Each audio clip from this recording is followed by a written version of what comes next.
Take a look behind the curtain with a real whistleblower and American patriot. Prepare to embrace the uncomfortable truth because this program has no time for comforting lies. Here is civil liberties enthusiast, Second Amendment defender, and recovering FBI agent Kyle Seraphin. Hello, my friends. Welcome to the Kyle Seraphin Show. Today is Friday. It's August the 11th.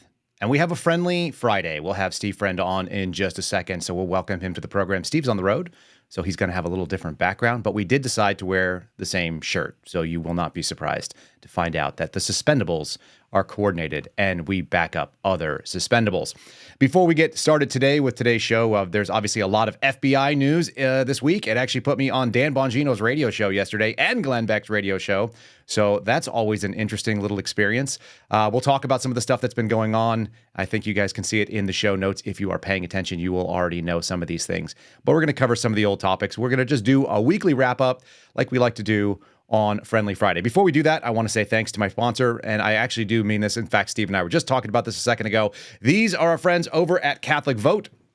You can head over to catholicvote.org and sign up for the loop. If you are new to the program, I highly recommend it. Put in your name, put in your email address, put in your zip code, and you will be able to see the loop. The Loop is an outstanding email. It's got all kinds of good news articles. It's things that you haven't heard previously. And in fact, here is my loop. There it is right there in my email box. I don't have Ryan there, so I can cut it over. We've got a couple of great stories in there. Wall Street Journal blasting the FBI over the anti-Catholic memo. More of that, which we'll go into. The FBI shooting and killing a guy in Utah. You guys probably know this story already. There's DeSantis firing a Soros-backed prosecutor.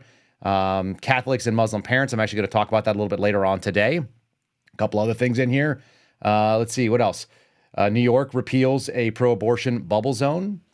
PA governor defunding pro-life centers. We're going to talk about that. So a lot of the stuff that we think is newsworthy here at the Kyle Seraphin Show also ends up being in the loop. I highly recommend you check them out. Go ahead and sign up for it and put it in. In fact, I have my Catholic Vote coffee mug sitting right here. I asked them to send me one that you all can read. Great organization, good people, and they're really helpful here at the Kyle Seraphin Show. So since we are flying solo, we have no Ryan Matta. We are going to bring in Steve Friend, and bear with me because the technical fun here will be a little bit slower than normal, but we will make it work. Here is my buddy Steve Friend. Let's see if I can throw us both on the screen. Steve Friend, welcome back, my friend. And what a good looking shirt you got there. Release the merch. What does that mean? What is free the merch? What are we trying to free here? I don't understand. I don't know. I guess it's like the Kraken. We gotta have to release the Kraken. Yeah, free the merch. And folks, we've got a Patriot cooler promo from Ryan. He's not here, so he sent me a video, and I will show that we have in fact freed the cup. Many of you guys are concerned about Ryan Matta getting a Patriot cooler tumbler. We made it happen. I have video proof. So, Steve, big week, FBI. We were just talking before we got started about whether or not you could run an entire show on a regular basis just bashing bad decisions by the FBI. What do you think? Yeah, I had my doubts before this. I thought maybe the Monday, Wednesday, Friday was almost too much. But after a week like this, I think you need to have multi-hour shows throughout the week in order to cover the ground. I mean, obviously, you went into great depth about the white martyrdom that's necessary at this point. And the reason that is because the FBI they're not even peeing on our leg and telling us it's raining. It's like directly into our mouth at this point with their personnel decisions. Can we not? Can we not with that? It's so early on a Friday to be talking about someone peeing in your mouth and telling you that it's raining and enjoy the Gatorade, right? Just have your smoothie out of your Patriot cooler and you'll be fine. Watch that down. It's straight up downstairs right now getting filled up. I'm sure of it. I haven't heard the blender yet, so my wife is a little behind. I did Glenn Beck yesterday, and you know that moment when your spouse is about ready to have a baby and she's walking around and it just looks... From our end, it looks incredibly awkward, and you just think, like, God bless them for doing what they got to do. I got on Glenn Beck's thing, and he was talking about Trump's presidency. And so I was like, yeah, the whole way through the Trump presidency. And he started laughing at me on the air. And I was like, dude, I got pregnancy on the brain right now. Like, we are in baby drop zone right now. When you're 1 week out from the due date, anything could happen. My parents are literally, like, waiting to hear the phone call that there's another baby in the world. And So for those of you who are listening, and a lot of people have wished us, good luck on this and congratulations. It's really all my wife's doing. She still gets up and makes breakfast for the kiddos. She's literally downstairs taking care of kiddos and looks like she's going to explode at any moment and drop another human. Is the nesting like up a notch even too? Is she just like ready for this to be over, or is she just also one of these types that just loves being pregnant? She loves being pregnant. She told me that again. My mother, I guess, told me something to that effect at the time. My mom was a lot younger. It's a little different going through at 41 than it is when you're in your early 20s or mid 20s. And yet, there's a special thing that happens, and I think women understand it, and we can't. We can just see it from the outside. I believe her. She says it. It looks so awkward and uncomfortable to be moving around with that extra weight. My wife is very small, and she's just got all baby right now. But it is kind of the special thing that we see in the women. And what's even funnier, and I think this pivots towards what we were going to talk about, there's a lot of female leadership in the FBI. And you mentioned that you had, quote unquote, one of the good ones in your field office or in your RA. Will you kind of give people insight behind that? Because we're going to talk about who's in charge over in Salt Lake and some of the other nonsense. And it turns out every single time I see these bad things, there's like a female FBI agent involved. And I don't know if that's just a coincidence. That's what we're tuned to see. But hit your experience with the quote unquote good ones and what that means. It's tough because I think there's a lot of pressure in the FBI to show that there's diversity at the top of the chain of command, the chain of management.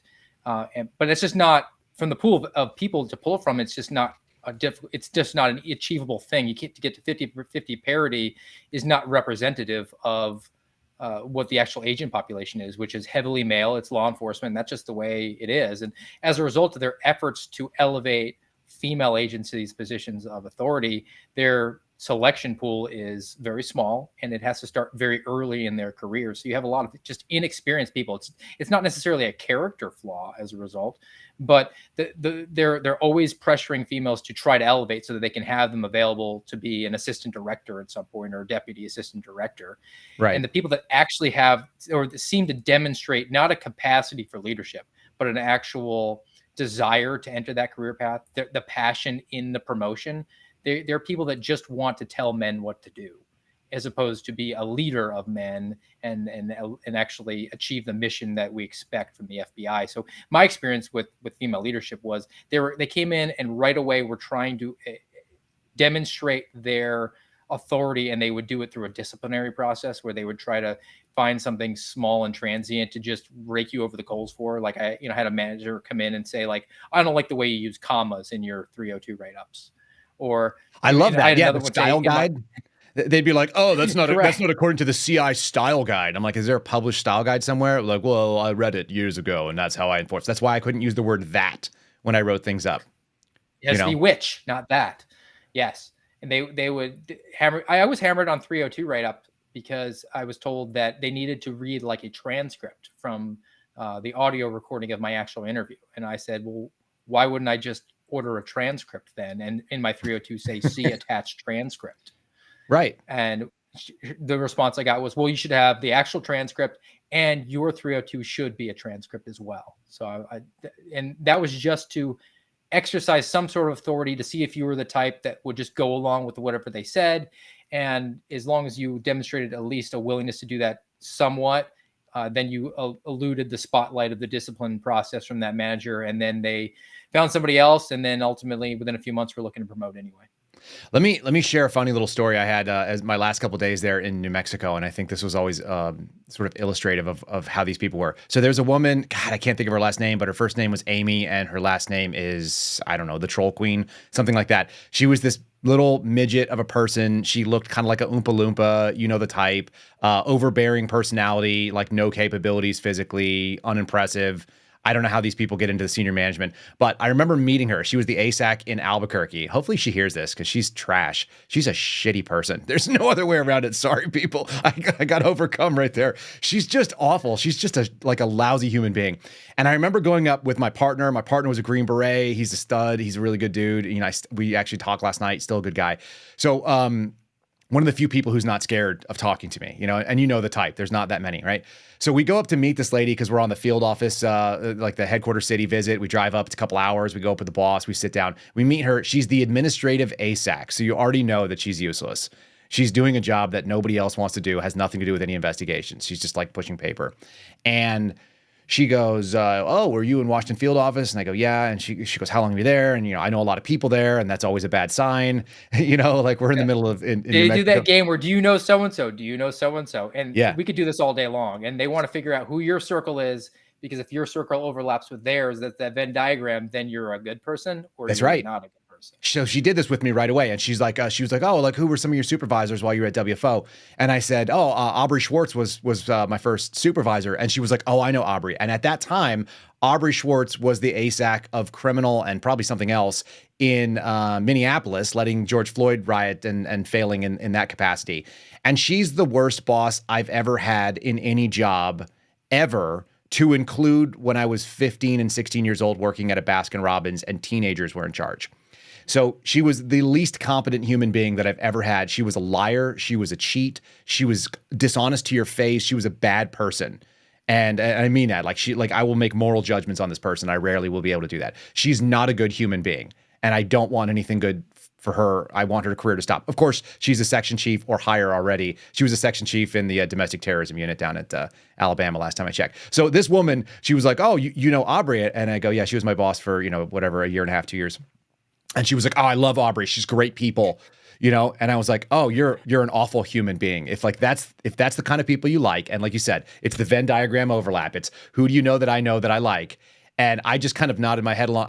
I was like, I didn't like working for her. I think I said that because I was real honest. I don't care. Like, what are you going to do? Like, you're 13. They can't get rid of you. We found that out to be not the case, but generally speaking, they're not supposed to get rid of you. So she tells me this. So we're down in New Mexico, in our spot in Las Cruces, and we're sitting down there and we're having this conversation. He's a new agent. He's brand new. He's right out of the academy, a couple of weeks, and nice kid, like young, kind of inexperienced, like latching onto every single thing that anybody with seniority says. And I'm talking to him, and we're having this like pretty in-depth conversation about an interview we're about to go conduct at a prison. And I'm giving him some, role play advice, and I'm trying to talk him through what it's going to look like. So here we are talking nicely. My boss is in his office and the door is closed. And this might have been after the whistleblower. In fact, I think it was after the whistleblower stuff. So I'm already on the list, I'm already out the door. So she comes down. I see her, like I said, Oompa Loompa. I'd never seen her standing. I'd only seen her behind her desk. I had no idea that she was like 4'11" and probably like 240, just like, and wide, but like this, she's like kind of like a weeble wobble, like a top, just not a good build. And she comes like waddling up to us, and she goes and she bangs on my boss, Ryan's door, and Ryan doesn't answer. And then she bangs on it again. And then she turns to us and she goes, is he in there? And I said, well, it's either him or a squirrel is going through all the papers. I heard something earlier. And he was probably on the phone, right? And he doesn't know who's knocking on the door. And we didn't know she was coming down. And then she goes, oh, well, why isn't he answering the door? And I go, I don't know. My telepathy powers are blocked by the steel, because we had steel doors, And she looks at me and she goes, I don't know if you know who I am. I'm Amy, whatever. I'm the ASAC. And I was like, yeah, Kyle Seraphin, we've met. And she goes, oh, I know you. And then she goes and shakes the other guy's hand. And he's like, I think she said, I'm Amy. She didn't say she was the ASAC. And so he doesn't know. So Mac, this new kid, he's just like, hi, Amy. Like, how's it going? Like, he's really excited, She walks off and he goes, she wasn't very nice to you. And I was like, yeah, she doesn't like me. And then, of course, a couple weeks later, they came and took my badge and my gun. So that was pretty good. But these are the awful human beings. I want to pivot this because there's a couple of really awful female human beings that we're going to be talking about in the FBI. I'll probably talk about some of them when you're done, because I know you have limited time today. But I wanted to get into Salt Lake, and let me see if I can actually make this happen. So bear with me here. We know that there was a shooting in the Salt Lake Division in Provo. You were talking about a story earlier, and while you tell that story, I'll bring up the this little webpage. You had a similar experience, and you shared it on a space, I think. But will you just tell people what that looked like and how badly these could have gone? Because this is not uncommon, what happened in Utah. Yeah, I mean, when I was reflecting on that during the space, it just occurred to me how this was a nearly identical situation that we dealt with the Omaha SWAT team, where there was an older gentleman, definitely off his rocker, not in good physical health, and he had made some threats against Senator Joni Ernst. And we were deployed to go and arrest him for those threats. And when we got there, obviously he didn't come to the door very quickly. I remember it not being like a 6 o'clock in the morning hit. For some reason in my mind, I remember it being pretty bright out. Maybe I'm mistaken on it, but he wasn't quick to the door. We wound up breaching the door, and he was coming down the steps at that point. And now we've angered this guy because we've just booted his door, and he starts screaming and he gets combative. So when we go to put hands on him and handcuff him, he's resistant, and it's on the front porch of the house. And one of our operators who grabs him winds up kind of pushing him against the window to the house, and the window breaks. So we break this window, arresting this guy. And I just thought about how lucky were we that he wasn't coming to the door, as I would be when there's banging on my door. I would be armed as I came down, and you could foresee gun, bang, bang, bang. And now we have a dead guy. Where was that really necessary when this guy was completely not ambulatory? He wasn't necessarily going to be able to carry out this threat imminently. We could have easily just used another means to bring him into custody. We were talking offline. I said, we can't post up a guy outside on the street nearby, so when he walks out with his walker to go to his mailbox, they can't scoop him up. That would seem to be a far safer way to do it. And essentially the FBI introduces the possibility of greater violence because of its lust for the bust. It's lust to use the tools at its disposal. And we were lucky in Omaha that it didn't come back to burn us as it has in Salt Lake City on this brand new SAC that just was elevated to that position a couple weeks ago.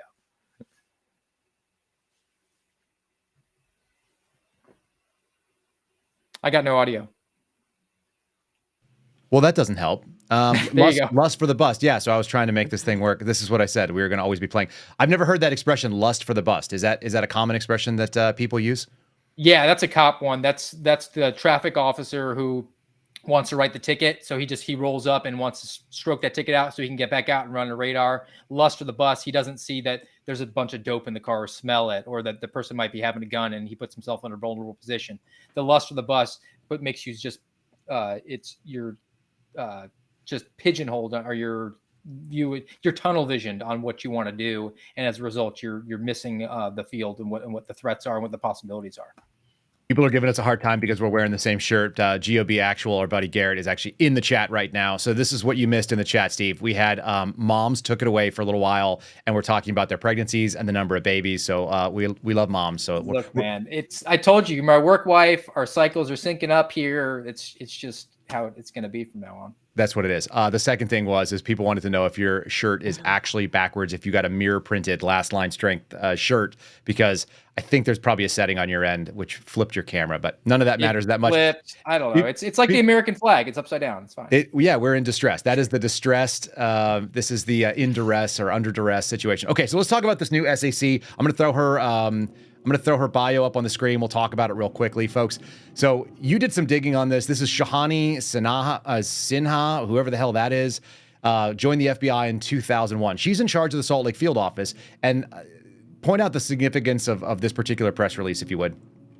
It's her curriculum vitae. It's her resume. And it just shows how she's had one of the most cush routes to senior executive service that you could possibly imagine, but that's not atypical for so many of these people, especially the females, because they want to elevate them quickly. And you look at her actual theoretical investigative experience is in the single digit number of years.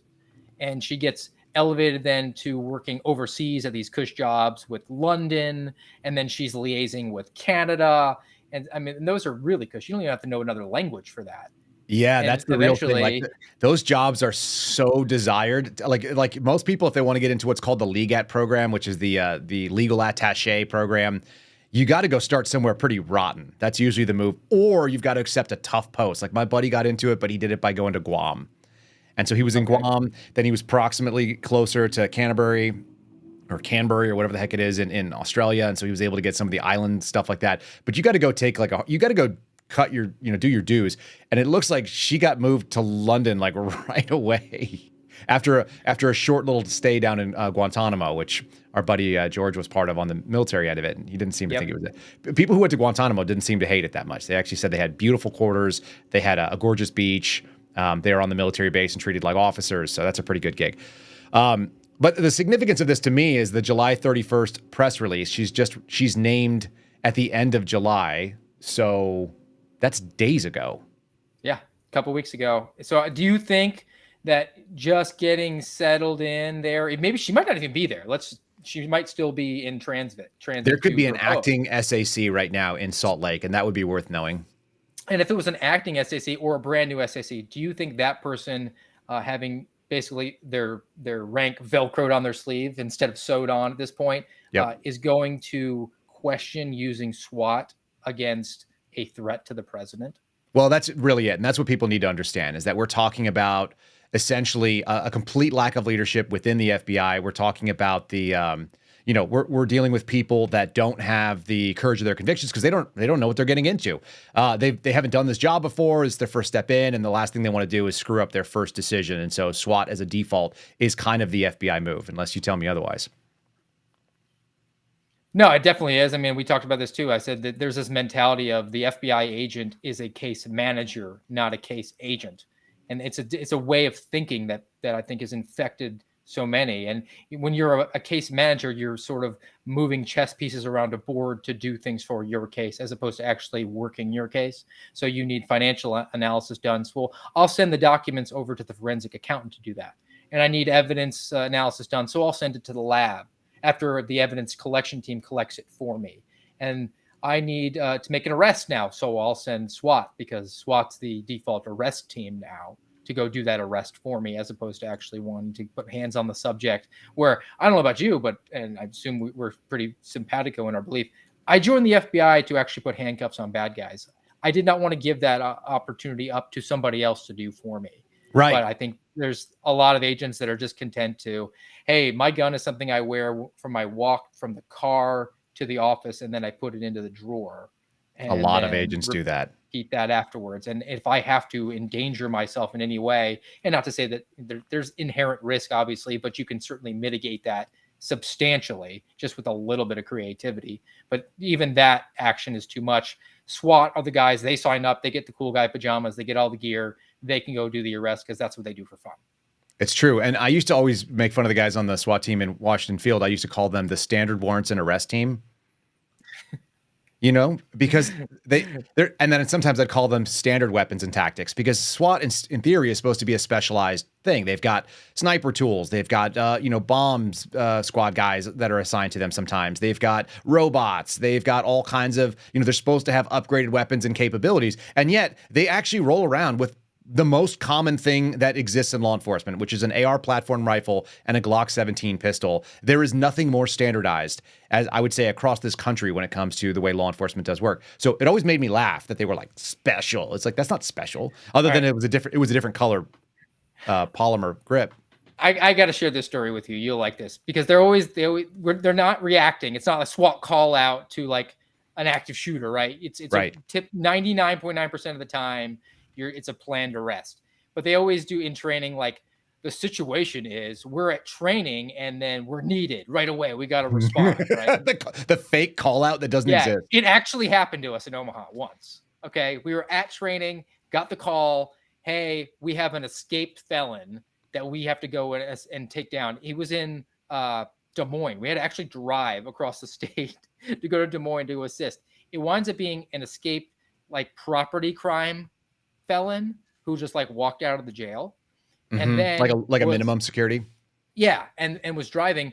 We get into a vehicle pursuit, and the full SWAT team, and this guy wrecks his vehicle, flips it over, hits a civilian, and she winds up breaking her leg so badly that she has to have her legs amputated, and she sues the FBI for millions. Whoa. So that's what special weapons and tactics brings to bear from the FBI when they have an actual call out. Instead of actually just doing the people that should be doing that, which is the United States Marshal Service, who run down fugitives for a living, and people like what I used to do, which was find people for a living. You would literally give us a photograph, maybe a license plate, and a neighborhood or a general area, and we'd go find people all the time. We had such good success, it didn't make any sense to me. And I always laugh. It's better to be lucky than good sometimes.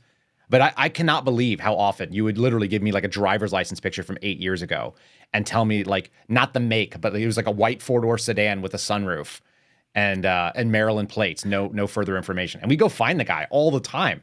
We would have all this great success doing that. Because you were where you needed to be. Because that's what we did. We were good at flow, that. Like, that's what you did. Like, and you, I mean, I had these days on the res. I used to talk about it where I was like, I'm having one of those days where everything syncs up the way you want it to. Like that witness who you can't find is all of a sudden you find them. And it would be the point where I was like, I would know I was in the middle of one of those days, and I would look at my checklist of cases, and I was like, oh, I haven't been able to find that guy for like 6-8 weeks. I'm going to find him on this day. This is how it's going to be spelled out. Sometimes it all works out, right? You just know. You're just like in the zone the way like an athlete is, where they just can't miss when they're shooting basketballs, something like that. Right, which is a little bit scary. It's a scary moment because that's probably when you're probably going to get killed, you feel like, because everything is going far too well. Garrett's sitting in the chat, and so people are riling up, and they're like, hey, add Garrett to the stream if you guys are just going to be riffing about stuff. Garrett, I actually sent you a link. You're welcome to join the show if you want, because Steve's going to have to disappear here in a few minutes. He's going to big time us. Who are you going on? Yeah, I've got Glenn Beck in the 10 o'clock Eastern time hour. So in 3 minutes, I'm expecting a call from, I'll get your sloppy seconds from yesterday. Yeah, fair enough. But let me just say this. Glenn Beck seemed like he was worried that he had made me upset because I tried to give a very fair and accurate picture. And I think that's how we do it. When I start talking about what is and what is not the case, I'm sure those guys are probably going to be finding a justified case, and they will be justified once it happens, just like you talked about. The minute somebody produces a gun, you have a duty and responsibility to your teammates to keep them safe.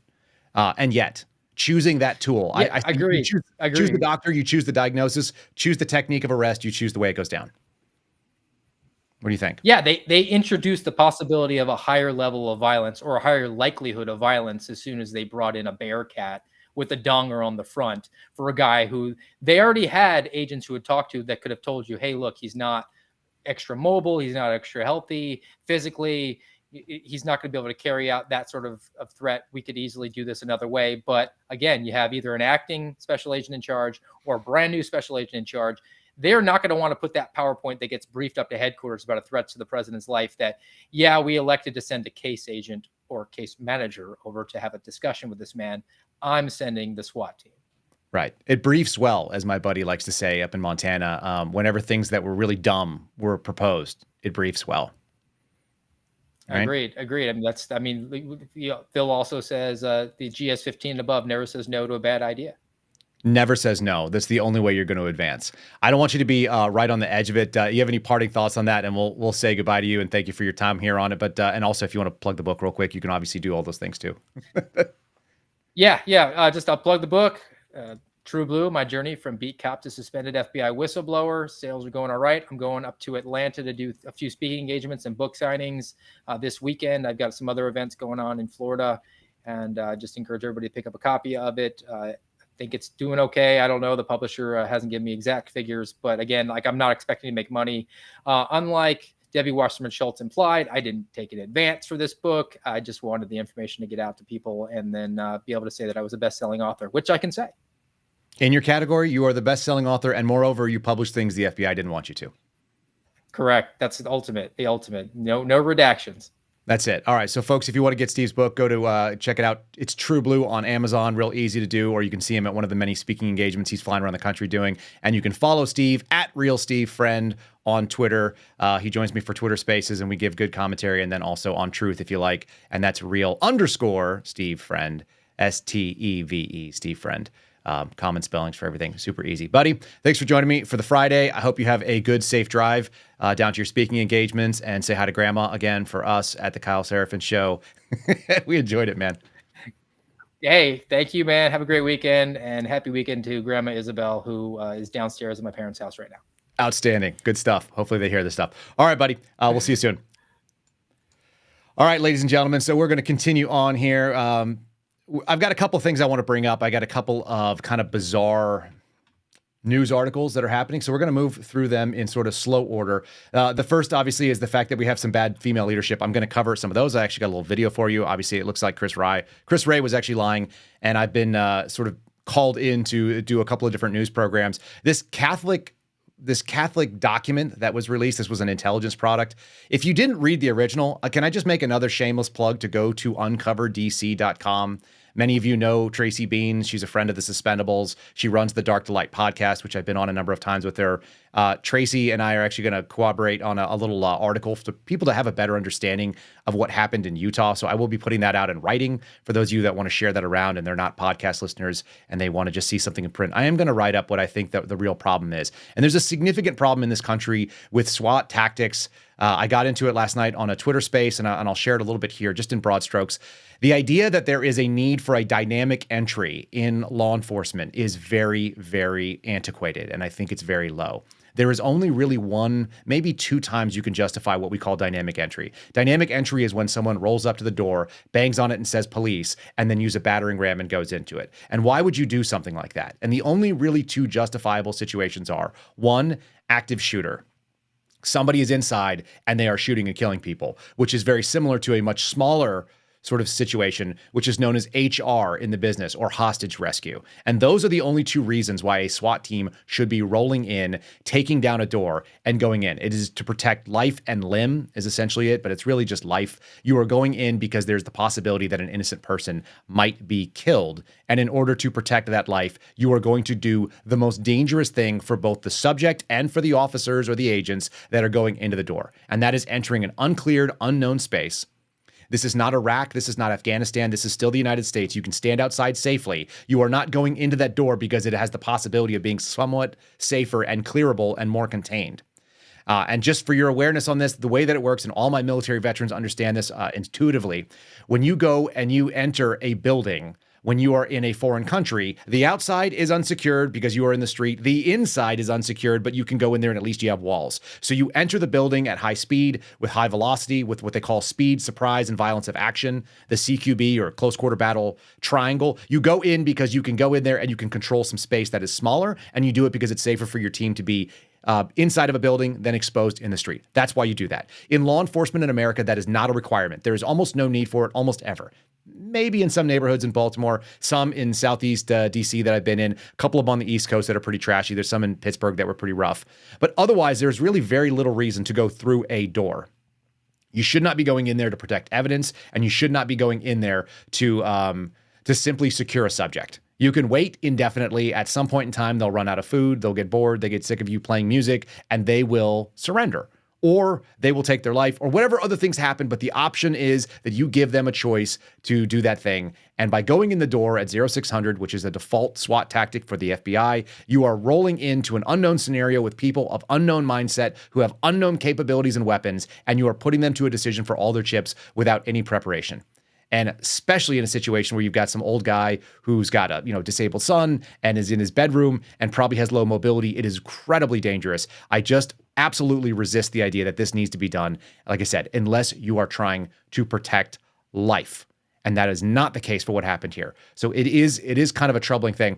I'm going to bring Garrett on. He's going to just riff with me. Looks like he popped in. Hey, buddy, let me see if I can add you here.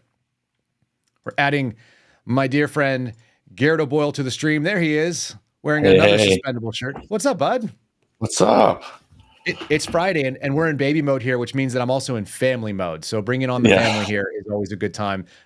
You were getting a call out in the chat, so I wanted to go ahead and give you the opportunity to jump in. What I'm going to do is I'm going to put myself on a different camera. I'm going to pull up some news articles. We'll react to them in real time, if that's cool with you. And you haven't been prepped, so you'll get a real good idea of what they look like. Here we go. Here, let's try to do it like this. And how about this? Kaboom! There we are.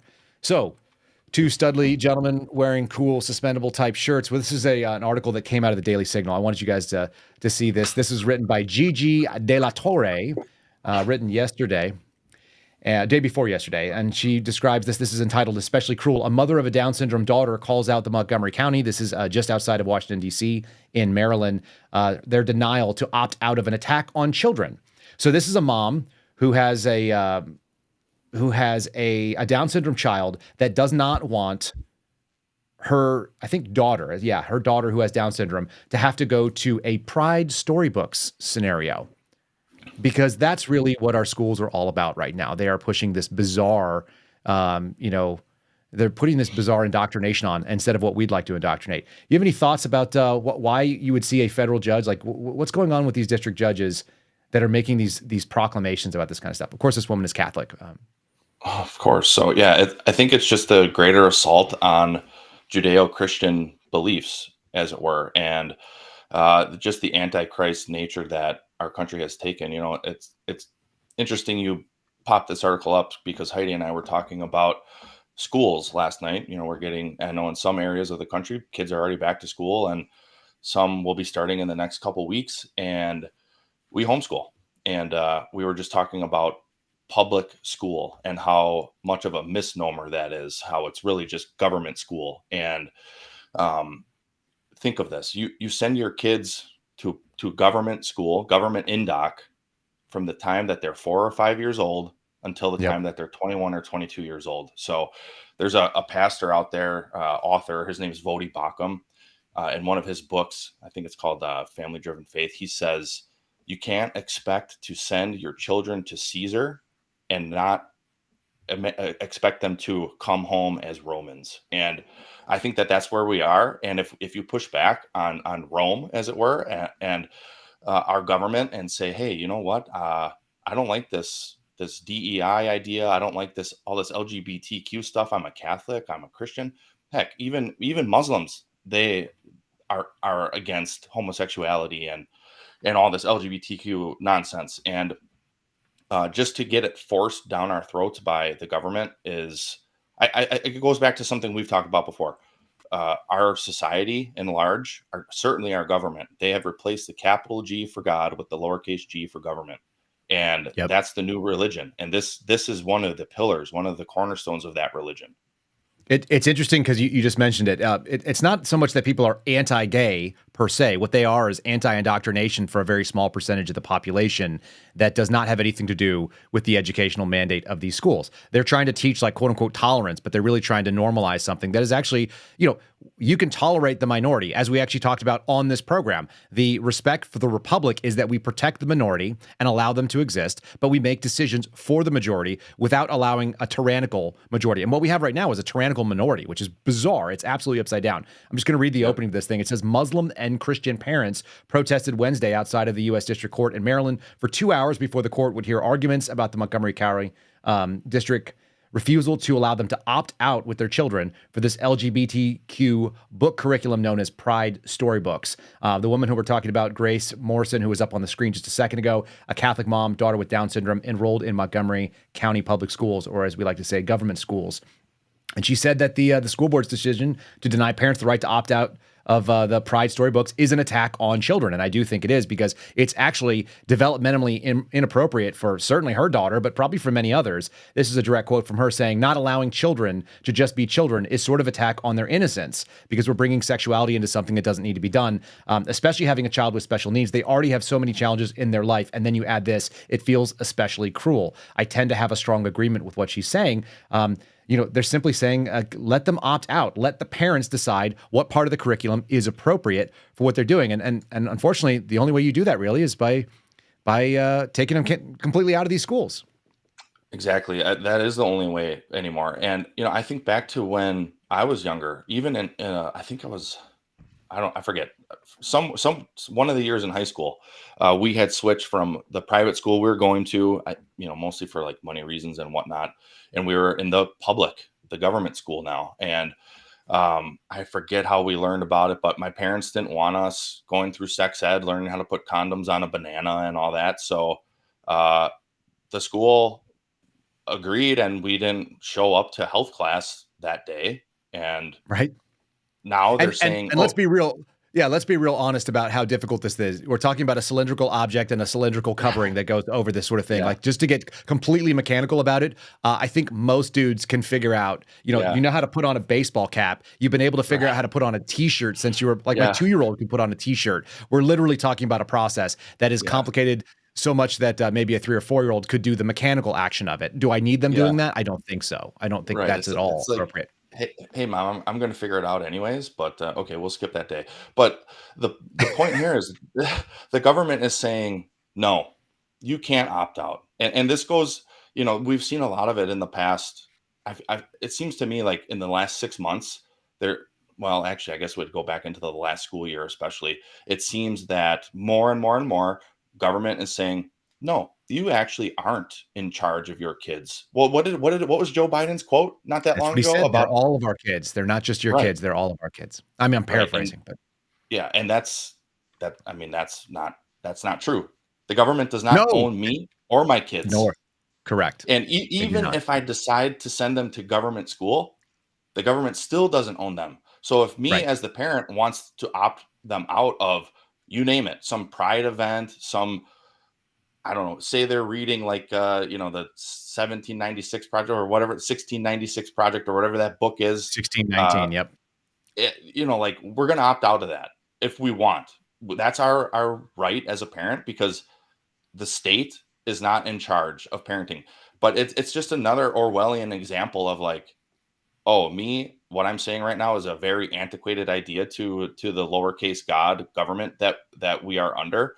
And Yep. they're going to do everything they can to say, no, even like with homeschooling, like you have to register with the state. So like they got a list. They always have their lists, like the unvaccinated list they had of us, and whatever else. It's like, oh, they always got their list that they can go down. Like, oh, here's some of the crazy anti-government people who think they can teach their kids better than us. They're not getting INDOC. They're not getting the proper INDOC for us to take over.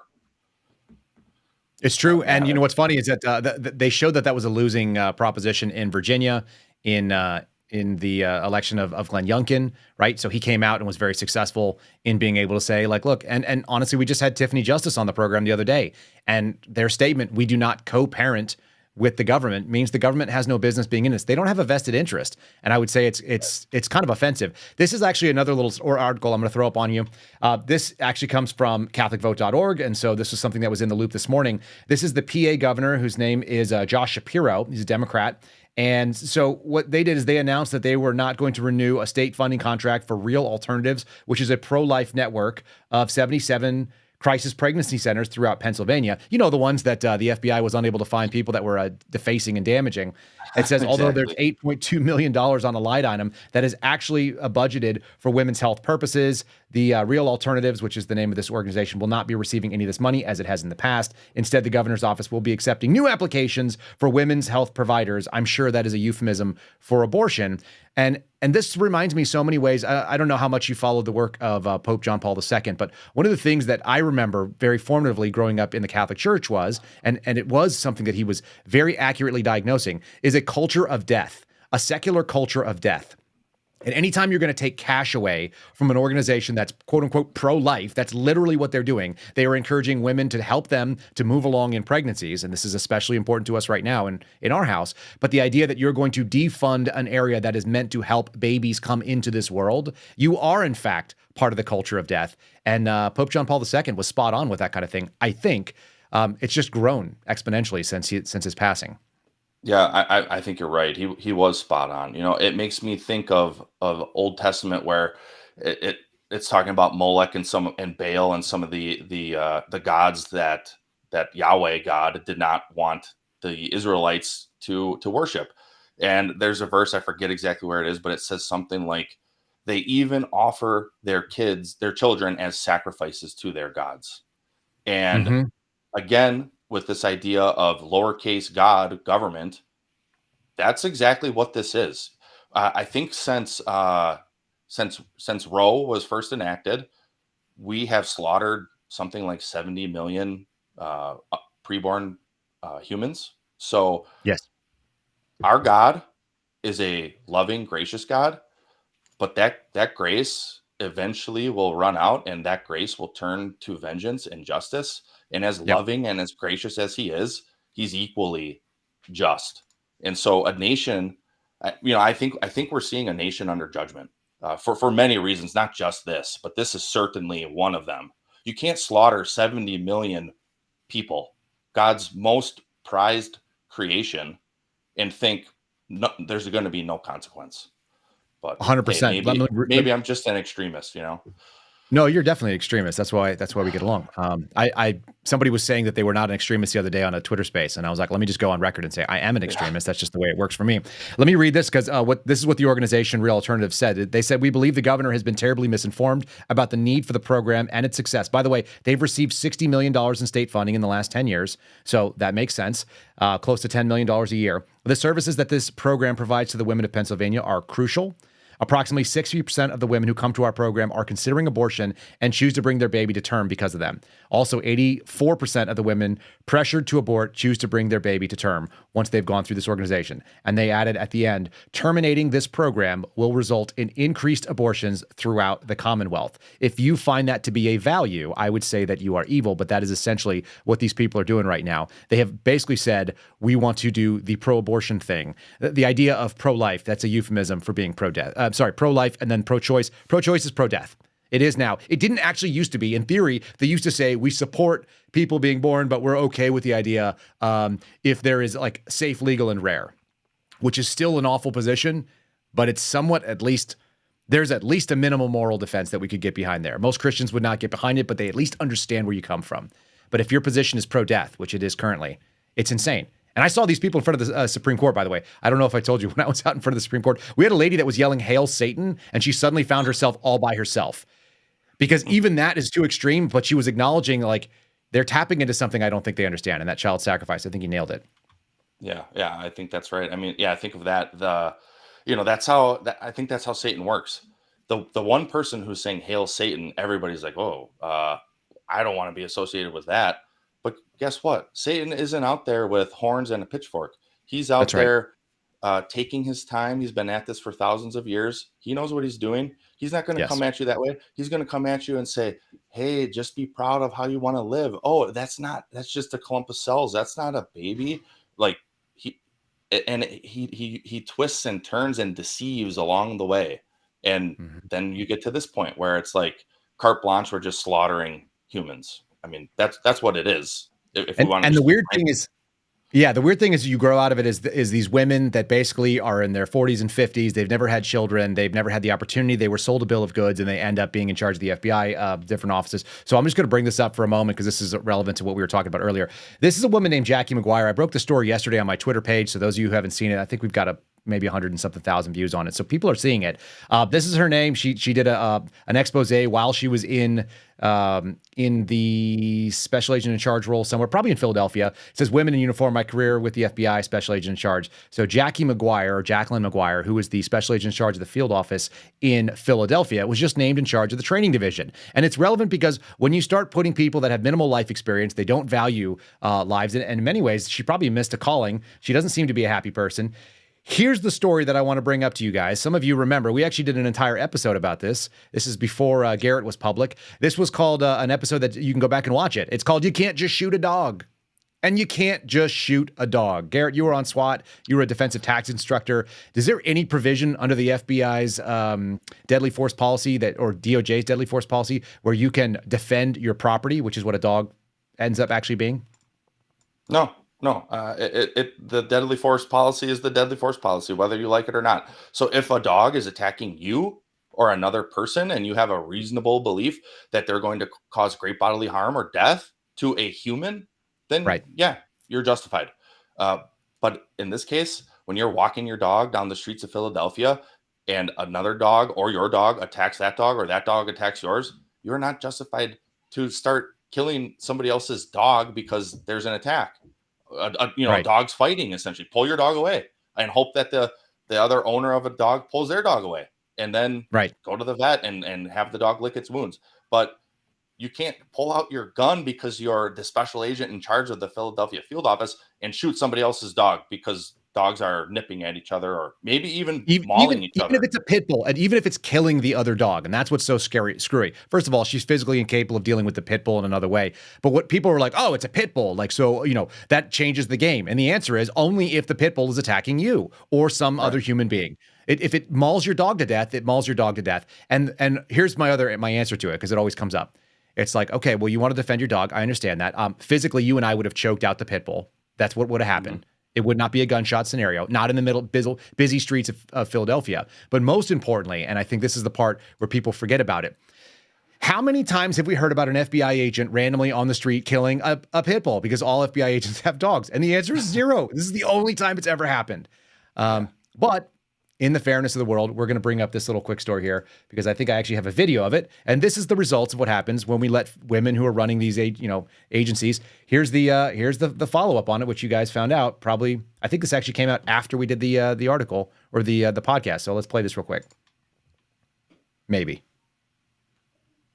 Maybe 50-50. What do you think? Are we going to get the video? Mm-hmm. PC load letter. Well, it was loaded, and of course now it's not. So let me just refresh this. We'll just do it real quickly because it actually is interesting to hear people talk about these things. Yeah. Here we go. Yep. Because they don't seem too surprised by it, as you can imagine. Are we going to get we're going to get a Burger King ad. Forget that. I'm done with that. So you got essentially, she's been cleared of the charges on the local AG, actually, rather, has decided that they're not going to press charges on her, despite the fact that she, discharged a firearm inside the city limits. They let the federal government handle it. And then, of course, she was probably cleared by the FBI. So, of course. Yeah. Rules for thee, not for me. Because if you, random citizen in Philadelphia, if you do that, good luck, man. Good luck. In that city, no, you're going to jail. Yeah. You're in a blue city. I brought this up too. This is another one of those overreaches of the government getting involved in things that doesn't need to happen. This was one of those most sort of acutely upsetting videos. I want to share this with folks. If you haven't seen this happened in the UK, but I do think in many ways this is going to show up in Canada very soon if it's not there already. And the United States is moving this way when we have law enforcement officers that don't step up and do the right thing. And I think this is going to be very familiar to you. So the background on this, you're not going to be able to read what it actually says in that text, so bear with me. But essentially, we're talking about this autistic girl is being dragged out because she made a comparison. She said that the female officer she was talking to outside with her mother looked like her grandmother, and the grandmother is a lesbian. And so she drew a one-to-one comparison. She's autistic and she has a processing capability. This is the way that these officers treated her. It's about 2 minutes long, so we'll just skip into it. They are dealing with her in the house. You'll see the female officer, and it's, like I said, I think this is coming to us. You guys got to be ready for this kind of tyranny, and officers need to resist Your that. own house. You've got her own camera. She hasn't said anything to you. Don't matter. She never got cameras on. She's getting arrested. She's getting arrested. Why are you doing? Units coming. Don't worry. She hasn't done anything. She's autistic. I don't care. She's autistic. I know you're okay. I'm telling you, I've got units coming. She's going to be arrested tonight. Wait till the police officer's coming out. Like, bitch up me if I get put in the cell. That's why we got her in the first place. Fucking bitch up me if I get put in the cell. The little girl's punching herself in the head. Stop staring at her, please. She's got autism. Can you just stand there? She's in a cupboard. She can't go anywhere. She can't go anywhere. Stand there, dear. They're going to remove her for what? With your woman. Then she said the word lesbian. Her nana is a lesbian. She's married to a woman. She's not homophobic. Look what you're clenching your fist. Go away from my teenage daughter. What is up with you? There is something wrong with you, mate. She didn't aim it at the police officer. Homophobic remarks at my colleague. It's not a homophobic remark. She said she made homophobic remarks at my colleague. I want you to just know. So they're in there and they're having this long discussion. Look how many people are here. Like you can see, like multiple law enforcement officers responding to this obviously crisis. And as people are saying in the chat, and as our friend Sav Hernandez said, it checks out. She does look like a lesbian. So this girl's like a teenager. There's a picture of her right there. I'm going to show you because they're going to carry her out. And she's pretty upset. Yeah, as anybody would be, not even just an autistic person. So you can see they're walking her for a second. And then apparently she also has scoliosis. So she's got spinal issues. She falls to the floor. She's, she doesn't process things. That's what autism is. It's a processing issue. And so there she is on the ground trying to figure out what's going on. And so the officers resort to what they know how to do. They just grab arms and pull her up. And I'm sure this is incredibly painful. We're not hearing the screams, but it looks pretty bad. And at some point, we're going to just see that female officer who instigated this sort of thing and basically said, you've made a homophobic slur. There she is. She's just standing with her arms crossed and justice is being served. It is being done. Sad stuff, but also sort of the world we live in right now. Yeah. That, man. I know it reminds us of what happened to that guy that was down the street from you. And was it Watertown? Yeah. In Watertown. Yeah, it does. It does remind me of that. And just to see that and then to see her smugness at the end, not even participating. And I don't know the laws in the UK, but it sounded like the allegedly homophobic remark was to the officer. Here, we were told all the time.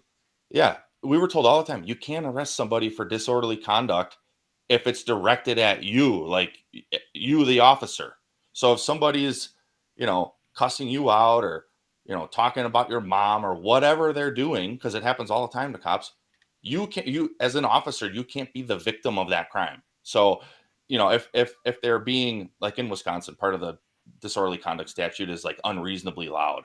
and profane. Okay. So say they're yelling at you, on the street corner, and there's a crowd gathering. Maybe you could talk to somebody in the crowd, be like, "Hey, were you disturbed by that?" Then sure, you can.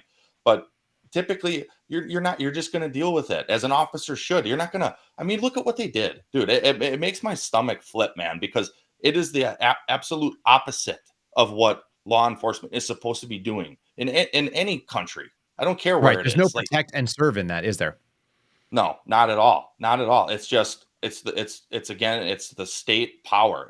I'm going to keep you under my thumb because I'm the one who has the power and the control. And it's not law enforcement. It's not serve and protect. It's not for and by the people. It's I'm in charge. And that's all it comes down to is control. And it's like it's controlled. It's controlled by fear, which is even worse. Which that is tyranny. Yes, and it's minority tyranny. Like I said, it's a small group of people, and you're talking about somebody that's already, has a disability with this. I want to show a couple other things real quick. This was Chris Ray, and it's not coincidental, I don't think, that this woman is a female police officer. There are people, of course, there are wonderful police officers that are females. We deal with them, we know them, but they're a smaller subset because there's a smaller set of women in there, and the ones that are bad, that physically are unable to do, like if this was a man who was dealing with this physically, he doesn't need to prove himself to a little girl like that. Like that would be such a power imbalance. But the fact that we have this woman in there, and like, look, we're going over female tyranny in our thing. This is Chris Ray talking about how great the leadership is in the FBI. For anybody who has any sort of doubts or thinks that we're going to get better with this man at the helm, just want to play this because it's so funny. See if we can get the play button on this. Today's FBI leaders reflect the best of our organization, an organization that is made up of 38,000 men and women who are patriots, professionals, and dedicated public servants. And that is the real FBI. ABC's Jay O'Brien joins me now for more. Yeah, I don't need that.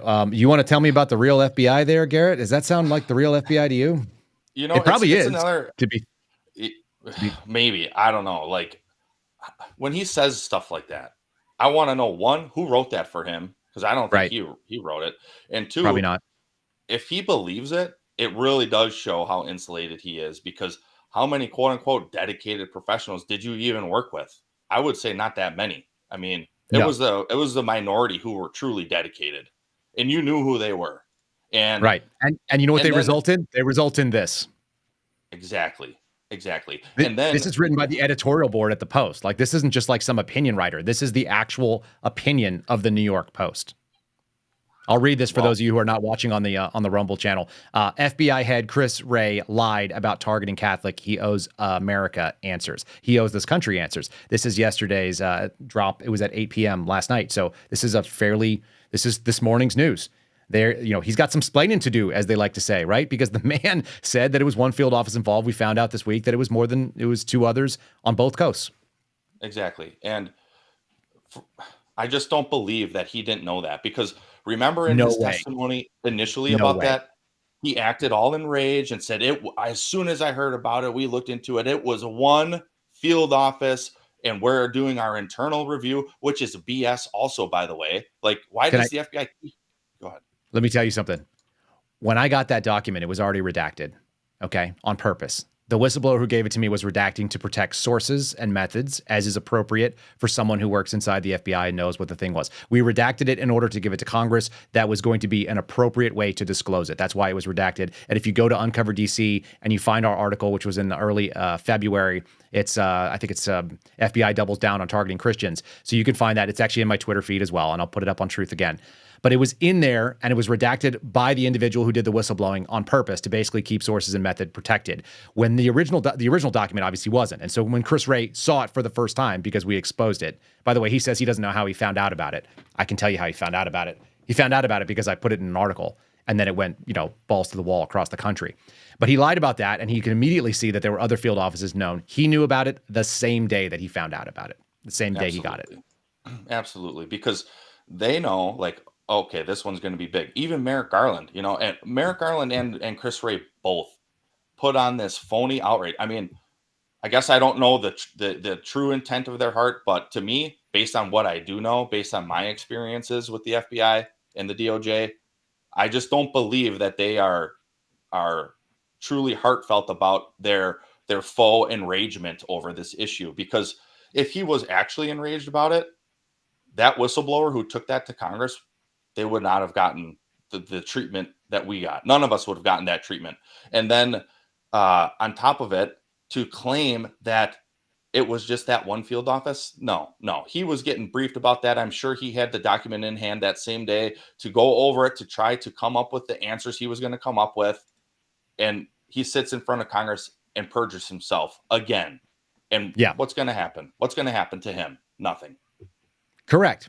All right. I've got a little video I wanted to play because we're going to be coming to the end here, and I think the Outrage Fest is a good way to run into it. But let's do something a little bit positive. This is something that Ryan threw out there for me, so hopefully I can throw this in the middle of the screen.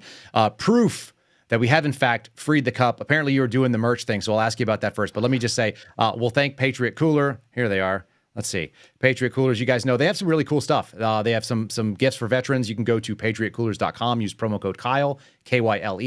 Promo code Kyle gets you 10% off. That's real easy to do. You can get one of these cool looking veteran ones, or you can get one like producer Ryan. And here it is.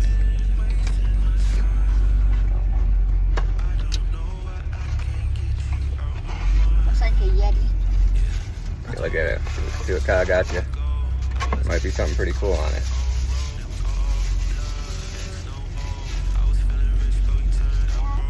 What's it got on it? Yeah, that's sick. That's a Patriot one. Yeah. What do you think? Pretty cool. Pretty cool? Mm-hmm. Say thanks, Kyle. Thanks, Kyle. Say thanks, Patriot Cooler. Thanks, Patriot Cooler. Guess I let my feelings take control. Guess I let my demons take the wheel. So there we go. Patriot Coolers, you can check that out. That's the one that's sitting in the MAGA household, and I think he gave it to his son, which is absolutely an appropriate thing. Ryan used to actually sell Yeti tumblers, and so he's got like hundreds of them running around. So his need for a cup was low, but if we give it to his kiddo, I'm super happy about that. So anyway, the cup is free, as people are saying in the chat. It has been mitigated. Our situation has been we have fulfilled the promise of the cup. It is now with the Matta family. So, Garrett, I'm gonna shut this sucker down. It's been, I think, a long enough show for what it is. I think that people know that this week the FBI was the bad guy again. How many more weeks do you think we can handle doing that before some change happens in this country? I don't know. I wish I could say like one or two, but man, the complacency overall in the country is it's an uphill climb on every angle, as far as I'm concerned. But hey, at least it's Friday and we're heading into the weekend. That is right. Yeah. TJF moment. Show people the shirt you're wearing. Let them know. People tell me you could buy it on eBay. Is that correct? Can they find it? This one, not yet. So just the last line one. I actually want to move away from eBay as soon as possible, but yeah, I'm figuring it out, and I will figure it out. I actually hit up the state this week to try to figure out my LLC. Okay. So once I get that off the ground, we're gonna get this figured out. I'm sorry it's taken so long. I was telling Jen, who's usually in the chat, I don't know if she is today, but she was the first one to get one of the last line shirts on eBay, and I was like, I got to get off eBay as soon as I can. I know you have the website, so we're gonna get this figured out as soon as possible. And I'm sorry it's taken so long. The merch is pending. All right, my bud. We'll talk pretty soon. You and I will talk later on today, but thanks for joining us for the show, and I hope you guys have a good morning. Let me go ahead and close this thing out for the day. Ladies and gentlemen, you have been listening to the Kyle Seraphin Show, and it is streamed live from Liberty Hill, Texas, Monday through Friday at 9:30 Eastern, but it's 8:30 here in Texas, America. We want to say thanks to you for listening, our new monthly supporters that have been jumping in on Rumble. I think it's like a $5 subscription that comes to us, it looks like. That's pretty cool. Like I said, we got our first Rumble check. This is probably going to go to just straight over to Ryan Matta, who's been doing such good work. And I don't know if you guys know this, but he basically he volunteers to do this thing, and I pretty much am at my wit's end without him. So we really do appreciate that. And as you guys watch and you add the ad revenue to this program and you share it around, it is a big deal to us, and it actually is growing, and we are actually seeing revenue increases on the actual channel itself, not just from sponsors. So totally awesome. Nearly 650 5-star reviews on the Apple Podcasts, and they continue to grow because of one like this. Yesterday, we had Haas Dresden, which I am still just really into that name, Haas Dresden. Today's 5-star review comes from RLG 551. Always informative, 5 stars. Your episodes and interviews are always informative and interesting. I've learned so much about what's really going on, unfortunately, for all of us. Thank you so much for everything you do. God bless you for fighting this fight. Well, God bless you, RLG 551. We appreciate your 5-star review. We will continue to do it. You're all in the fight. We will start a new, I think the hashtag is going to be the letter R, the letter U, suspendable. Are you suspendable? That's the question. If you have not seen our episode about the Republic, if we can keep it, go back and watch. That was earlier this week, and I think it was kind of it was one of the barn burners that I've ever done. But the question is this: are you suspendable? Are you willing to be a white martyr? Are you willing to do the right thing because it's the right thing, simply because that is what you're called to do? And I think many of you are, and we know that, and so we're very appreciative that you're out there. We'll start putting that hashtag out on things. But are you, the letters are you, suspendable? Feel free to ask your neighbors as they are doing things when you see people that have not done it and you know that you would have done the right thing. Set your feet in stone right now. Stand in front of that line and don't give any space. It's really, really important on this Friday morning as we go into it. Again, usually we'll say a thank you, and I'll say it anyway because Ryan even did put a video. Even in this show, you can follow our producer, Ryan Matta, M-A-T-T-A. He's Ryan Matta Media if you go to Twitter, and Ryan Matta, M-A-T-T-A on True Social. Thanks to Steve Friend for jumping on. You guys know where to follow him. And Garrett O'Boyle, who you may or may not be able to follow. You can probably follow him on True Social, and that is G-O-B Golf Oscar Bravo G-O-B Actual on True Social. Follow him up, and we'll get his Substack freed soon with his lawyer's case. Don't forget to like the video. Go down and hit that thumbs up until it's green. We do appreciate that. Rumble.com/Kyle Seraphin. If you're watching anywhere else, you can join the live chat. Rumble.com/Kyle Seraphin. There are dozens and dozens of you in there right now. Look like we had about 700 people watching this thing live on Rumble side. So thanks so much for joining us today. And folks, we will see you on Monday with a very interesting interview of the former girlfriend of disgraced FBI special agent in charge of the New York field office. His girlfriend, this is the girlfriend of Charlie McGonigal, who is facing a plea, probably a sweetheart deal, coming out of the Southern District of New York on Tuesday. So we will get ahead of that and tell you that story. Thanks very much for joining us. We will see you after the weekend. Thanks for listening to The Kyle Seraphin Show, streamed live weekdays on rumble.com/Kyle Seraphin. Follow Kyle on Twitter, Truth Social, and Instagram at Kyle Seraphin.